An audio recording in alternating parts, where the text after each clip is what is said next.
Ed. Thank you so much for having me. It's a pleasure to be here.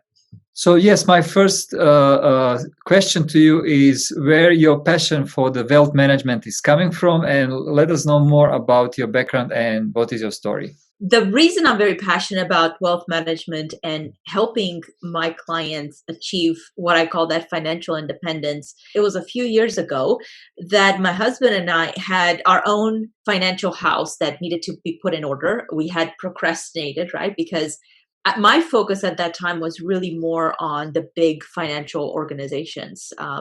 If you think names such as Coca-Cola and some of the big banks in the world, those were my clients, and my job was to find inefficiencies, but it was at the corporate level. And so because the focus is never really or hasn't been on us and our money, when we sat down to look at our own financial house, we discovered that we were coming to the game a little too late. And we started asking ourselves some very, very tough questions. One of the questions was, why didn't we do this sooner? And when we realized that the answers were right in front of us and that the answers had to do with the fact that as an industry, financial services and financial professionals aren't focused on the education component. They're not focused on me and you or anybody that's listening today knowing the secrets of how financials actually work. They're more incentivized by how they get paid. And while how they get paid has something to do with how your money is actually working, that's not enough. And the reason it's not enough is because when you don't have the understanding of what exactly is happening with your money, you're in two camps. You're either in the camp of, I don't care, my money is doing something, hopefully it goes up, or you're in the camp where I can't sleep at night, but I don't know what to do.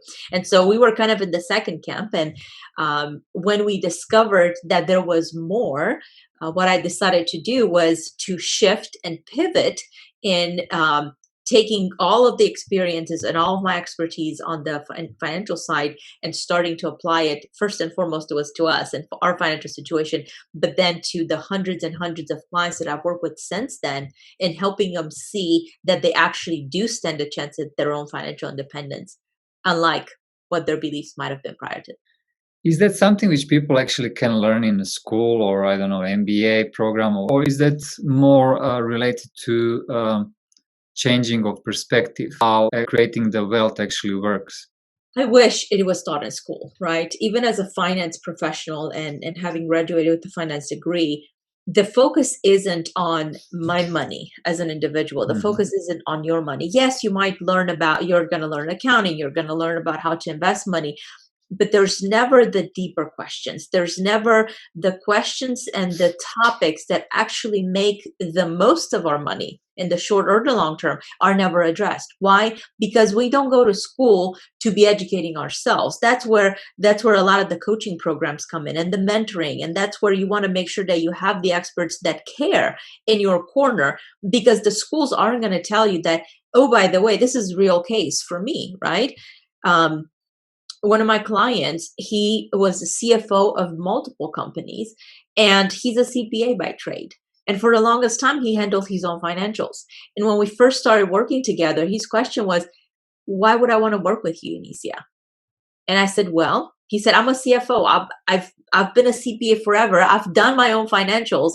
Why is it important to work with someone like yourself? And so one of my questions to him was, please tell me, out of all of, just think of your CFO positions, right? They're executive level positions, multiple companies. I said, how many times did somebody in human resources sit down with you to say, okay, Mr. So-and-so, here's your package, here's everything that it entails. Now, the package is great, but that's for today. And yes, it may be for the future. But when you're thinking about the future, how do you optimize that future from a tax perspective, from minimizing your exposure, your risk, from increasing your income when you reach retirement?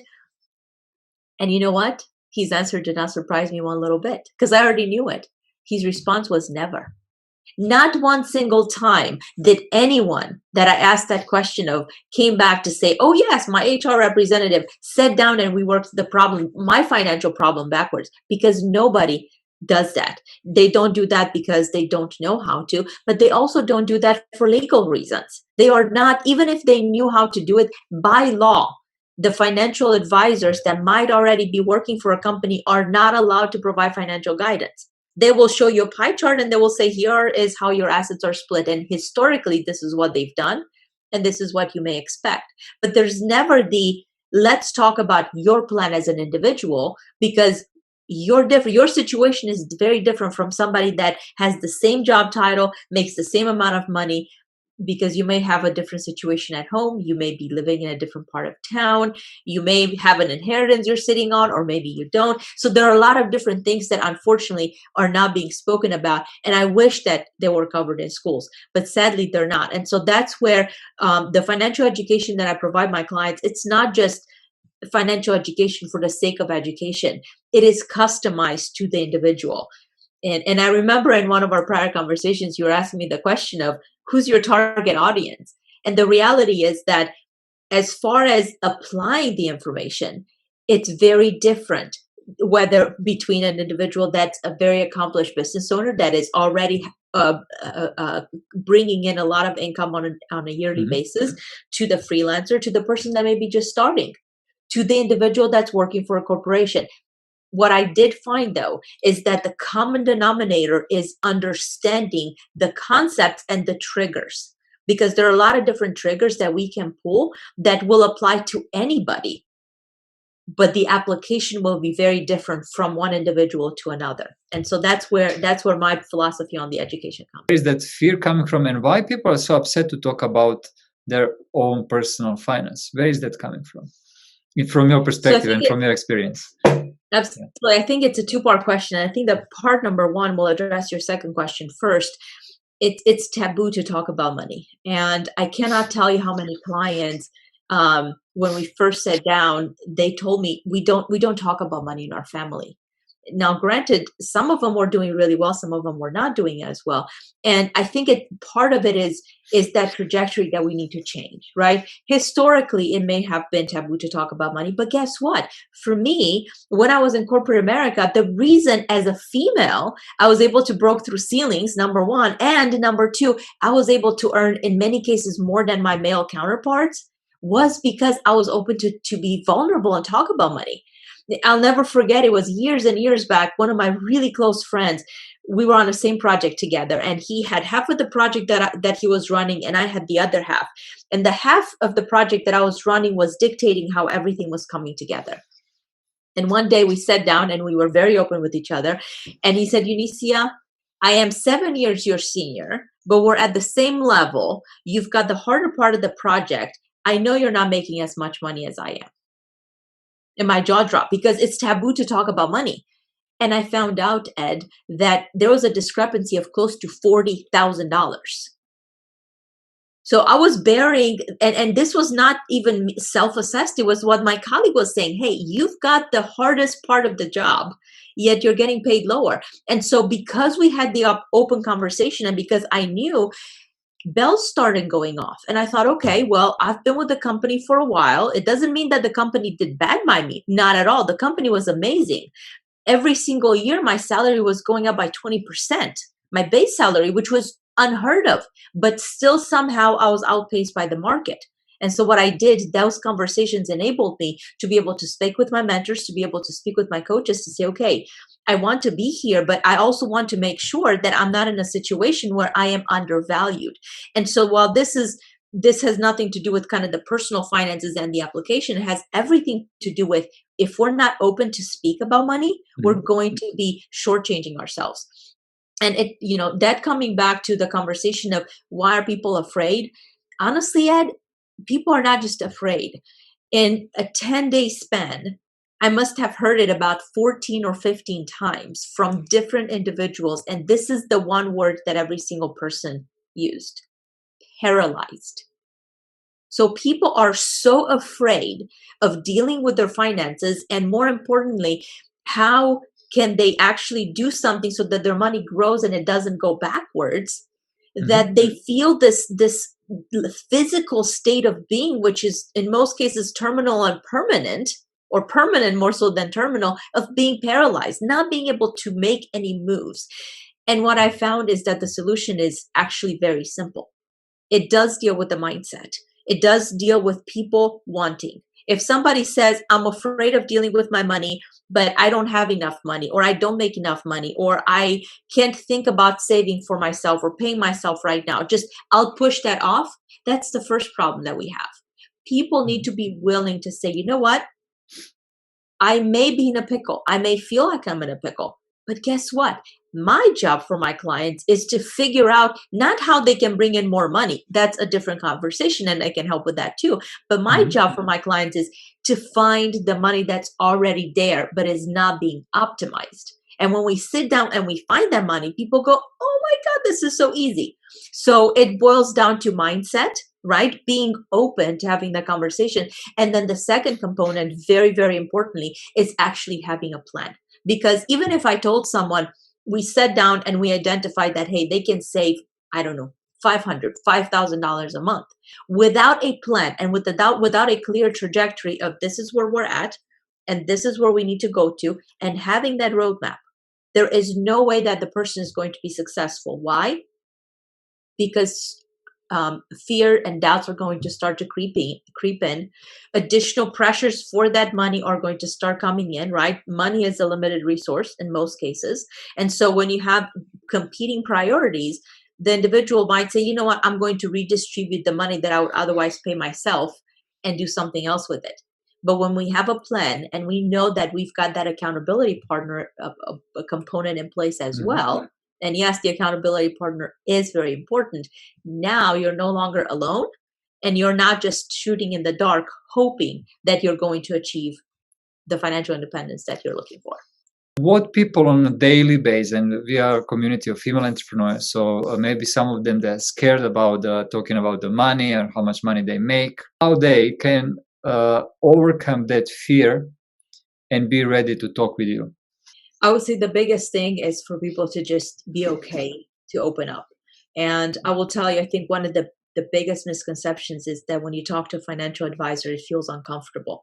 I have a dear friend of mine who's a doctor, and when we first started talking about their finances, she said to me, she said, Eunicia, it is frankly probably more pleasurable, if that's a thing, of going to be seen by an OBGYN than to talk to a financial person. And I thought, that is that is a very powerful statement right there, right?